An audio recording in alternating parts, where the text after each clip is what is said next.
होळीचा संबंध दारूशी कसा लाभला? इथे तर जो सर्वात मोठा दुराचारी आहे त्याच्या मृत्यूची गोष्ट आहे. त्या कोंबड्याने काय बिघडवत आहे तुमचं की तो कोंबड्याच हिरण्यकश्यप आहे. त्याला कशाला मारलं की सामान्यतः जेवढे प्राणी दररोज कापले जात नाही त्यापेक्षा कितीतरी पटीने सणांच्या दिवशी कापले जात आहे. हे कोणते सण आहेत?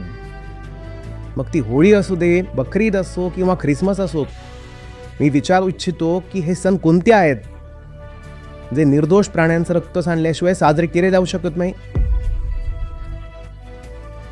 आणि होळीसाठी वगैरे तर कधी परंपरा सुद्धा नव्हती हे सर्व करण्याची. हे भारतात कुठून प्रभाव येत आहेत की आता होळीला आणि दिवाळीला सुद्धा मांस खाणं प्रचलित होत चाललंय. माझ्या बालपणीने अशा प्रकारच्या गोष्टी ऐकल्या नव्हत्या. सणांचा दिवस तर चेतनेच्या विशेष शिस्तीने साजरा करावा लागेल ना, की त्या दिवशी आणखी जास्त उन्हाळक्या करायच्या आहे. कोणत्याही दिवशी असं व्हायला नको. चेतनेत इतकी स्वच्छता असावी की हत्येचा हा कार्यक्रम कोणत्याही दिवशी होऊ नये.